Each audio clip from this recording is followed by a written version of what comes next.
اتفاق ہے۔ سب سے پہلی چیز لباس جو ہوتا ہے وہ بندے کو گرمی اور سردی سے بچاتا ہے۔ سخت سردی میں لباس لے لیں تو بندہ سردی سے بچ جاتا ہے۔ اس کا مطلب یہ ہوا کہ میاں بیوی ایک دوسرے کا لباس ہے۔ اگر بیوی کی طرف کوئی تکلیف آتی ہے تو میاں اس کو بچاتا ہے، اور اگر میاں کی طرف کوئی تکلیف آتی ہے تو عورت اس کو بچاتی ہے۔ میاں بیوی ایک دوسرے کا لباس ہے۔ لباس کیا کرتا ہے؟ لباس آدمی کے عیب چھپاتا ہے۔ اس کے وجود پر کتنے دھبے ہیں، کتنے نشان ہیں، وہ سارے چھپا لیتا ہے لباس۔ میاں بیوی ایک دوسرے کے عیب چھپانے والے ہوتے ہیں، عیب بتانے والے، رونے والے نہیں ہوتے کہ بی بی جب بھی میکے گئی اس نے جا کے رونا شروع کر دیا، اتنی میں تانگو دوسرا ہے ہی کوئی نہیں۔ اور خامد صاحب جب بھی ملے انہوں نے ایک ہی راگ الاپنا شروع کر دیا کہ میری کیا بات تھی، مجھے مل کیا گیا ہے، میں کیا تھا، میرے ساتھ ہوا کیا ہے۔ تو لباس ہے، ایک دوسرے کا عیب چھپائیں گے۔ بولیے، ایک دوسرے کا عیب چھپائیں گے، ایک دوسرے کی غلطیوں کی پردہ پوشی کریں گے۔ اور تیسرا لباس کا کیا مقصد ہوتا ہے؟ لباس شخصیت کا آئینہ دار ہوتا ہے۔ لباس آدمی کی اچھی اور خوبصورت طبیعت کا حصہ ہوتا ہے۔ جو لباس ہوتا ہے وہ انسان کو زینت بخشتا ہے، خوبصورت کر دیتا ہے۔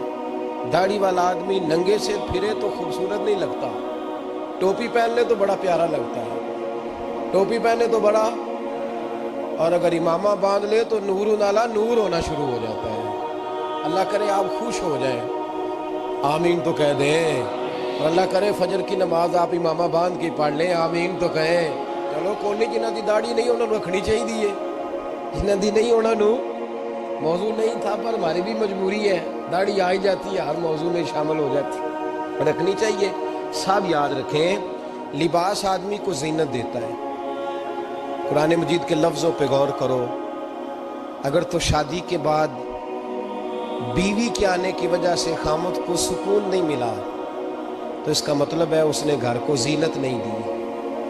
اور اگر شادی کے بعد اس بچی کو تحفظ نہیں ملا، اس کو اپنے گھر کے اندر سکون نہیں ملا، تو اس کا مطلب ہے خامد نے اسے زینت، اس لباس نے زینت نہیں دی۔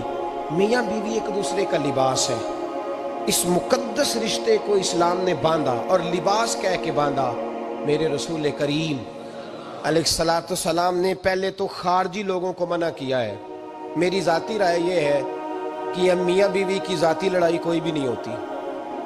ذاتی لڑائی، میری باتوں کی سمجھ تو آ رہی ہے نا آپ دوستوں؟ کوئی نہیں آ رہی؟ اللہ جزا دے آپ۔ میاں بیوی کی ذاتی لڑائی کوئی نہیں ہوتی۔ ہوتا پتہ کیا ہے؟ لڑکے سے پوچھیں کہ بتائیں جناب کیا حال ہے، تو کہتے ہیں بیوی میری صحیح ہے، اس کے گھر والے نہیں صحیح۔ سنا ہے آپ نے بھی کبھی یہ لفظ؟ تو اسی طریقے سے اگر لڑکی سے پوچھیں کہ تیرا کیا حال ہے، تو کہتی ہے خامن تو میرا دھیان رکھتا ہے، اس کی اماں نہیں خیال رکھنے دیتی۔ تو لڑائی جو ہوتی ہے وہ تیسرے آدمی کی وجہ سے ہوتی ہے۔ تیری اماں آئی تھی تو اس طرح کہہ گئی، تو تیرا بھائی آ گیا تھا تو وہ یہ کہہ گیا، تیسرے فرد کی وجہ سے۔ میرے نبی کریم علیہ السلام نے تیسرے بندے کو سمجھایا ہے، تیسرے فرد کو حضور نے سمجھایا ہے۔ نبی پاک علیہ السلام نے فرمایا خبردار، ماں، بھائی، بیٹا، باپ، سارے لحاظ کریں، بسنے دے میاں بیوی۔ اگر شادی کر دیا تو ان کو سکون سے رہنے دو۔ تم دو جملے کہہ کے چلے گئے، کوئی عیب نکال کے جو چھپا ہوا تھا خامن کی نظر میں وہ نکال کے بتا دیا کہ تیری بیوی یہ کام بھی کرتی ہے۔ اب تم تو ہٹ گئے وہ بات کہہ کے، اب انہوں نے اکٹھے رہنا ہے۔ ان کی زندگی مصیبت کا شکار ہو گئی، آزمائش میں آ گئے وہ دونوں، ساری زندگی کڑتے رہے۔ ایک عیب نکال کے لڑکی کے گھر والے لڑکے کا اسے بتا کے چلے گئے، تیرے خامد میں یہ عیب پایا جاتا ہے۔ وہ ساری زندگی کڑتے رہیں گے، تکلیف میں رہیں گے، انہوں نے تو اکٹھے رہنا ہے۔ بتانے والا چلا گیا۔ میرے رسول کریم صلی اللہ علیہ وسلم فرماتے ہیں لعنتی ہے وہ شخص، لعنتی ہے وہ شخص۔ یا رسول اللہ کون سا؟ فرمایا جو بیوی کو مرد کے خلاف اکساتا ہے اور مرد کو بیوی کے خلاف اکساتا ہے، وہ لعنتی ہے، ملعون ہے، رحمت الہی سے دور ہے وہ شخص۔ انہیں قریب کرنے کی کوشش کر، تو ان کے اندر محبت پیدا کرنے کی کوشش کر۔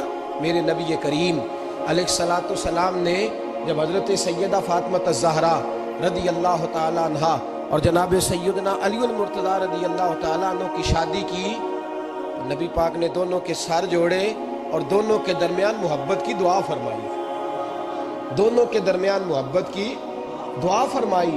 اور نبی پاک صلی اللہ علیہ وسلم حضرت فاطمہ کے سامنے جناب علی کے فضائل بیان فرماتے، اور جناب علی آتے تو نبی پاک فرماتے فاطمہ تو میرے وجود کا حصہ ہے، وہ تو میرے جگر کا ٹکڑا ہے۔ تو ان دونوں کے درمیان الفت پیدا، یہ سب سے پہلے تو خارجی لوگ اس بات کا خیال کریں، سب سے پہلے تو خارجی لوگ خیال کریں، توجہ دیں، ان کو بکھرنے سے بچائیں۔ اب میاں بیوی بھی سمجھ لیں کہ ہماری ذمہ داریاں کیا ہیں۔ مسند امام احمد بن حنبل میں حضرت ابو درداء رضی اللہ تعالیٰ عنہ سے حدیث مروی ہے، نبی کریم صلی اللہ علیہ وسلم کی بارگاہ میں ایک خاتون نے آ کے عرض کیا، یا رسول اللہ صلی اللہ علیہ وسلم مجھے بتلائیے خاوند کا حق کیا ہے۔ یہ جو حدیث سنانے لگا ہوں نا، یہ بیٹی کو سنانی ہے، جا کے یہ ٹیلی فون کر کے بہن کو سنانی ہے، صرف بیوی کو سنانے کی نہیں ہوتی یہ چیزیں۔ یہ حدیث بیٹی کو سمجھائیں، بہن کو سمجھائیں، ان لوگوں کو سمجھائیں، تاکہ اور یہ یاد رکھیں خاوند کے حقوق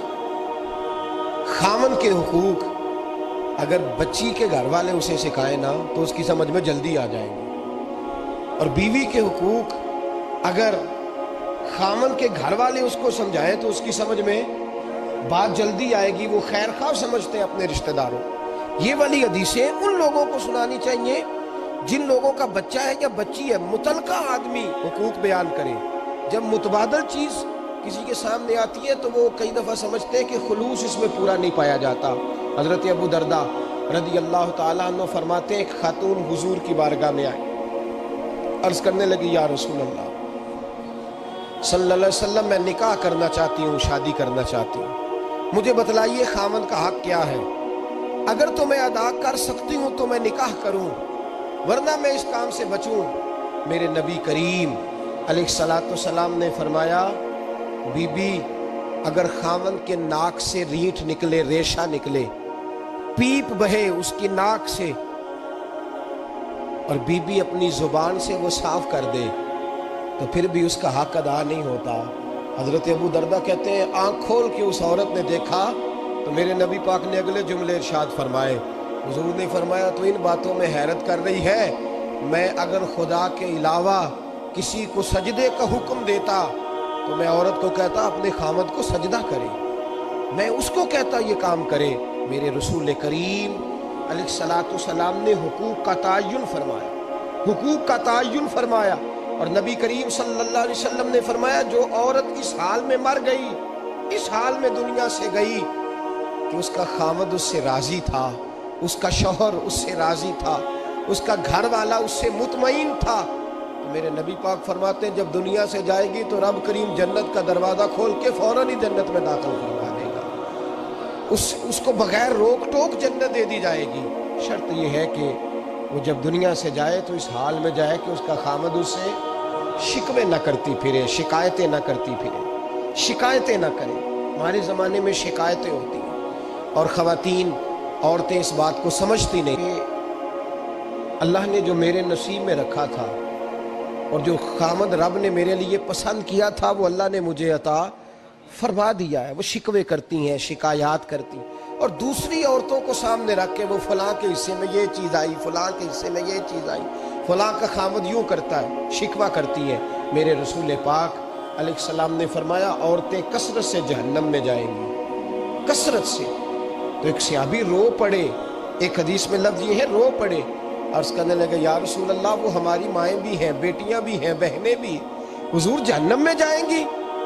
نبی پاک صلی اللہ علیہ وسلم نے فرمایا ایک تو وہ عیب جوئی کرتی ہیں، غیبتیں کرتی ہیں، دوسرا رب کا شکر ادا نہیں کرتی، اور تیسرا فرمایا اپنے خاوند کا بھی شکریہ ادا نہیں کرتی، بات بات پہ ناشکری کرتی ہیں، بات بات پہ ناشکری کرتی، اس سبب سے جہنم میں جائیں۔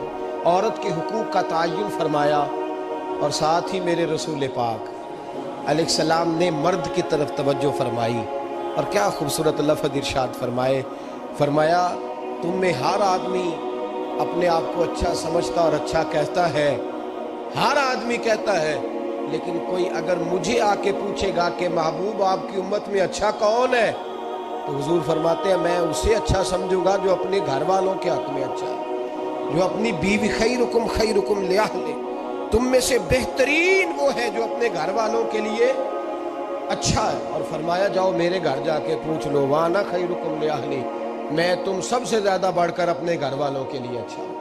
تم میں بہترین وہ ہے جو اپنے گھر والوں کے لیے، بال بچوں کے لیے، بیوی کے لیے اچھا ہے۔ رسول کریم علیہ السلام نے خامن کو حکم دیا اور ارشاد فرمایا کہ عورت ٹیڑھی لکڑی ہے، بیچاری کو اللہ نے عقل پوری نہیں دی۔ ایک بچہ چھوٹا ہوتا ہے، ہمیں پتہ ہوتا ہے کہ اس کا شعور پورا نہیں، اگر کوئی غلطی کرے تو کیا اسے نکال دیا جاتا ہے گھر سے؟ بولے، چھوٹا بچہ ہے، وہ کئی دفعہ بڑا نقصان کر دیتا ہے، آپ کیا کہتے ہیں؟ اسے مارتے ہیں، کلاڑی لے آتے ہیں اس کے لیے؟ اس طرح کرنا چاہیے، اس کے ابے کو بلا لینا چاہیے، بے عزتی کرنی چاہیے پنچایت میں بٹھا کے کہ یہ غلطی کی ہے تیرے بچے نے۔ بھائی دادا یہ کام کرتا ہے؟ بولے نا، کیوں نہیں کرتا؟ وہ کہتا ہے ہمارا بچہ نہ سمجھ ہے، اپنا پوتا ہے، ہمارا اپنا ہے، اگر ہم اس کا بات نکالیں گے تو بڑا کام غلط ہو جائے۔ لیکن وہی ابا جی جب بہو کوئی غلطی کر بیٹھتی ہے تو پنچایت بلاتے، لوگوں کے سامنے معاذ اللہ تعالیٰ بڑی کڑوی کسیلی باتیں کرتے، ایسی باتیں کرتے ہیں کہ جو ان کی بیٹی کے بارے میں کہی جائے تو وہ کبھی پسند نہ کریں، اتنے سخت جملے کہے جاتے ہیں، بیٹی والے کو رسوا کیا جاتا ہے۔ میرے نبی کریم علیہ السلام نے فرمایا یہ ٹیڑھی لکڑی ہے، بیچاری کو اللہ تبارک و تعالیٰ نے اپنی حکمت کے تحت عقل عادی عطا فرمائی ہے، تم اگر چاہو گے سیدھی کرنا تو یہ ٹوٹ جائے گی، سیدھی نہیں ہوگی۔ حضور کیا کرے؟ فرمایا اس کے ساتھ گزارا کرو، اللہ تمہیں اجر عطا فرمائے گا، اس کے ساتھ وقت گزارو، اللہ تمہیں اس کا، یہ ذہن بنانا چاہیے خامن کو کہ یہ، اور خامن کی ذمہ داری ہے۔ اعلیٰ حضرت رحمۃ اللہ علیہ نے فتاوی رضویہ کی 24ویں جلد میں بالتفصیل لکھا ہے، آپ فرماتے ہیں خامن کی ذمہ داری ہے عورت کو کپڑا فراہم کرنا، روٹی فراہم کرنا، رہنے کے لیے گھر دینا، نان نفقے کا خیال کرنا، اور آپ فرماتے ہیں اگر وہ مطالبہ کرے تو ہفتے میں ایک دن اس کے ماں باپ سے ملانے بھی لے جا سکتا ہے۔ ہفتے میں، جی کوئی نہیں بول دے تسی، ہفتے نہیں، یہ نہیں صحیح لفظ، ہر ہفتے اے سوکھ ہے۔ کدوں ملان کرنا ہے؟ پاویں نہ بولو، گل جڑی سچی ہو تو سچی ہے۔ ملان کدوں لے جانا ہے؟ اچھا اپنی اماں نو روز ملتا ہے سویرے شام، تو وہ کہندی مینوں بھی اماں نو ملا لیا، تو کہندا روز نہیں جائیدا، تو تم ہی نہ ملا اپنی اماں نو روز بھائی۔ دیکھیں نا، اعلیٰ حضرت فرماتے ہیں ہفتے میں ایک دفعہ ماں باپ سے بولے۔ بیٹی کا پیار ماں باپ سے زیادہ ہوتا ہے کہ بیٹے کا؟ تو سارے انہوں پتا ہے، یعنی تسی کٹ کر دے ہو نا، تاں بیٹی دا نام لیا جے، صحیح بات کر رہا ہوں؟ تو جس کا پیار زیادہ ہے اس کو روک دیا، کہتے نہیں روز نہیں جائیدا، سال بعد جائیں، بلکہ انتے اللہ خیر کرے، اللہ پاک فضل کرے، داماد صاحب کی عزت ہی نہیں نہ ہوتی، اس کو آنکھوں پہ بھی اٹھائے تو کہتے تیرے گھر دے میری عزت نہیں کر دے، پتہ نہیں ان تو عزت بھائیا کیڑی شاید نام رکھے وہ کیڑی ہے جڑی تینوں چاہیے، اللہ ہی بہتر جانتا ہے۔ عزت نہیں کرتے تو لہذا میرا پروٹوکول نہیں، پھول لے کے کھڑے نہیں ہوتے گلی میں، وہ باہر نہیں نکلتے، وہ اشتہار نہیں چھاپتے کہ داماد صاحب آ رہے ہیں، اور ویسے بھی میں کہاں جاؤں، مطلب یہ کہ چپس بھی نہیں ہے، انہوں نے سنگ مرمر بھی نہیں لگوایا ہوا، تو میں کیسے جاؤں، میری شان کے خلاف۔ اعلیٰ حضرت فرماتے ہر ہفتے میں بیٹی جو ہے، تو بیٹیاں ہوتی ہیں، یہ تو اس دن پتہ چلتا ہے نا جب اپنی بیٹی بندہ ڈولی میں ڈالتا ہے، پھر پتہ چلتا ہے کہ دل کرتا ہے ہر ہفتے اس کو ملنے کو، دل کرتا ہے کہ وہ آئے، چہرہ دکھائے، ایک دفعہ مل جائے، ہر ہفتے اس کو ملوانے لے کے جائے، اس کی غلطیاں معاف کرے، اس کے عیبوں پہ پردہ ڈالے، اس کی کوتاہیوں کا خیال کرے، اس سے درگزر کرے۔ میرے نبی کریم صلی اللہ علیہ وسلم نے فرمایا میں اپنی امت کو حکم دیتا ہوں کہ اپنی بیوی سے بغض نہ پالنا، بغض نہ پیدا کرنا، کوئی غلطی کرے تو بغض نہ پیدا کرنا، بغض نہ رکھ لینا سینے میں کہ تو ہے ہی ایسی، تو ہے ہی، بغض نہ پالنا۔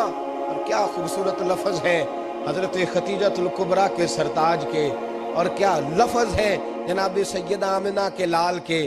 میرے نبی پاک فرمانے لگے اگر تمہیں اپنی بیوی کی کوئی عادت ناپسند ہے تو غور کر لو، ڈھونڈ لو، اس میں ایسی بھی عادت تمہیں ضرور مل جائے گی جو تمہیں بڑی پسند ہوگی، ڈھونڈ لو، غور کر لو، مل جائے گی، کوئی ایسی بھی مل جائے گی جو تمہیں بڑی پسند ہوگی، وہ بھی تمہیں مل جائے گی، ڈھونڈو تو صحیح، تلاش تو کرو، بغض کی اینک نہ لگانا، بغض کی اینک لگا کے دیکھو گے تو کچھ نہیں ملے گا، نبی رحمت سید عالم صلی اللہ علیہ وسلم، پہلی بات یہ ہے کہ اللہ کے حبیب نے تعین فرمایا، اور پھر عملی طور پر حضور نے وہ چیزیں کر کے دکھائیں